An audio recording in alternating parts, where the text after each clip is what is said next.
Your toddler's brain is doing something insane right now. It's forming 1 million new connections every single second. No, I'm not kidding. 1 million per second. It's the fastest brain development in a human's entire life. But what if I told you that you could decide where those connections go?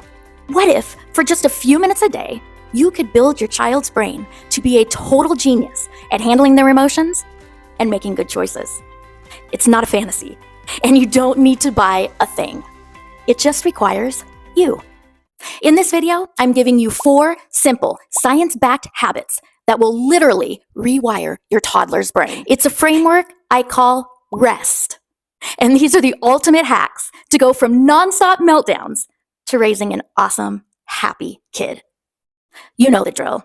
The epic meltdown in the middle of the store because you bought the wrong colored cups. The rage quit over a tower of blocks that just keeps falling. These moments are insane, and they feel completely irrational. But here's the secret. This isn't just your toddler being difficult. It's a look inside their brain. Their brain is like a supercomputer with insane processing power, but zero chill. The emotional center, the amygdala, is running the entire show, while the logic part, the prefrontal cortex, hasn't even been fully installed yet. That's why you can't argue with a screaming toddler. Their rational brain is literally offline. But here's the craziest part. You are the one building that brain. With every little thing you do, every single day, you're laying down the tracks that will help them handle life. Your relationship with them is the most powerful tool in the game. So let's get into it. No more theory. Here's the R.E.S.T method, the 4 practices that will change everything. Practice number 1, and this is the foundation for everything. It's building predictable routines and rhythms. And I know you're probably thinking, yeah, that sounds really basic. True, but for a toddler's brain, it's a total game changer. Their world is chaos. They literally have zero control. So routines are like a cheat code for safety and security because they let your child's brain know what's coming next. And this cuts down on anxiety and frees up their brain for learning. There's a ton of research that shows that kids with regular routines get way better at managing their feelings and handling change. The science is wild. When their day is predictable, their brain can stop freaking out about what's next. And this lowers stress hormones like cortisol. A calmer brain is a brain that can actually learn stuff. When they know that after breakfast, we get dressed. And after getting dressed, we play. It helps them switch activities with less drama. So how do we do this? Well, you don't need a crazy spreadsheet schedule. Just think in terms of a simple flow. Have a solid morning routine. Wake up, cuddles, brush teeth, get dressed, eat breakfast. Boom. Then have a solid bedtime routine. Bath, PJs, book, prayer, bed. Done. These are the anchors for their entire day. Even getting them to help clean up is part of the code because it's not just chores, it's locking in that predictable sequence that makes them feel capable and safe. Start small. Pick one thing, like bedtime, and make it unbreakable. Then build from there. Predictability doesn't kill creativity, it gives them a safe base to launch from. Okay, practice number 2. You need to help them explore emotions. Toddlers have massive raw feelings, but like a 3-word vocabulary to describe them. And an emotion without a name is terrifying. It's like a fire alarm going off in their head that they can't turn off. So our job is to give them the words. Naming emotions is the first step to building emotional intelligence. The second you name the feeling, you begin to control it. You're taking this giant, scary monster inside them and putting it in a cage. Research from neuroscientists like Dr. Dan Siegel shows that learning to name your emotions is a core skill for regulating them. You're literally installing an emotion dictionary in their brain that connects what their body is feeling to an actual word. And this builds self-awareness and helps them understand that what they're feeling is normal, has a name, and it will pass. There are several ways you can help your child's emotion vocabulary. One of the easiest is just talking to them all day. Narrate what you see. Oh, I love when you laugh and act silly. You're so happy right now. Or in a bad moment, oh, sweetheart, your face is red and you're making fists. You look frustrated. Or like my grandson would say, Gigi, I'm frustrating right now. You don't have to agree with why they feel that way. You just have to show them that the feeling is real. Reading books is another amazing way to do this. You can point to the faces in the stories and ask, how's that bunny feeling? You can also make faces in the mirror. Show me your happy face, your sad face, your surprised face. This isn't about stopping the feeling. It's about giving them the vocabulary to understand it. This is like updating the software in their brain. This brings us to habit number 3, the most important one for surviving a meltdown. You have to share your calm. This is also known as co-regulation. Self-regulation, or self-control, is a skill that takes like 20 years to build, so your toddler has none. They literally cannot calm themselves down. They have to borrow your calm. This is co-regulation.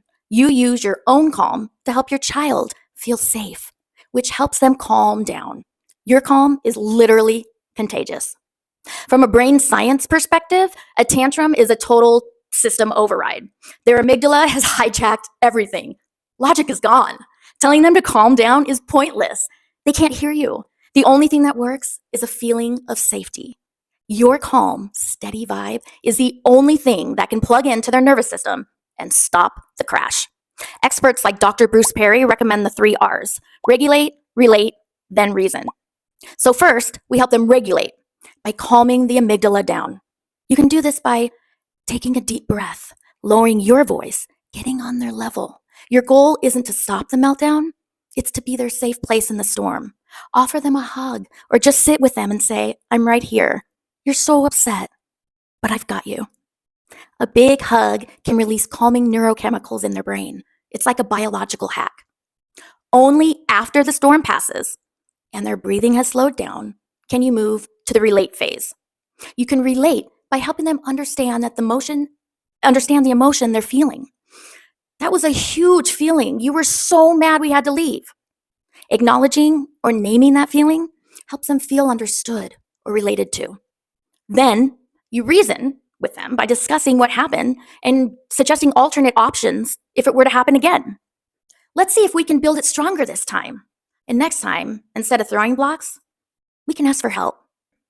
By doing this over and over, you're not just surviving the tantrums, you're literally burning a new pathway in their brain for how to go from insane to calm. Last habit number 4, turn them into a decision maker by teaching choices. Toddlers run on pure impulse. See cookie, grab cookie. Feel mad, hit. The time between impulse and action is 0. Our job is to create one tiny 1-second delay. In that little space, we can plant the seeds of good choices. It isn't about crazy moral problems. It's just about practicing with tiny, everyday choices. By helping them solve small problems, we help them build the skills for bigger problems later. And this habit builds on everything else. So once a child feels safe from routine, can name their feelings, and be calmed down, they're ready to start making choices. This is how we level up the CEO part of their brain, the prefrontal cortex. We give it tiny missions to complete, and it gets stronger every time. In real life, this means giving them simple, controlled choices all day long. You want to wear the red shirt or the blue shirt? Do you want to read this book or that book? This gives them a feeling of power and kills the power struggles. But it also makes them practice the skill of choosing.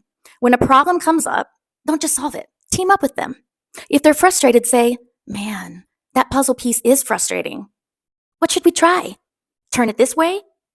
Select a different piece? Ask questions. Don't just give answers. And when you see them use a good strategy, like taking a breath instead of throwing something, praise them like crazy. Wow, you got mad, but you took a deep breath instead of throwing that. That was absolutely amazing. That praise reinforces the new brain pathway.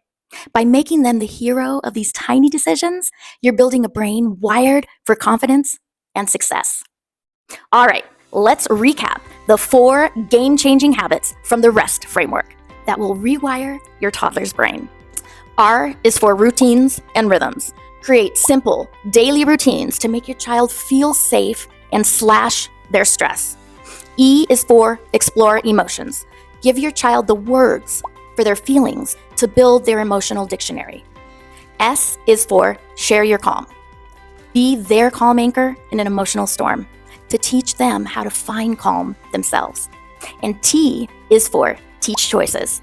Give them simple choices and help them solve small problems to build their decision-making brain. Remember, building a brain isn't about one big crazy thing. It's about thousands of tiny moments every single day.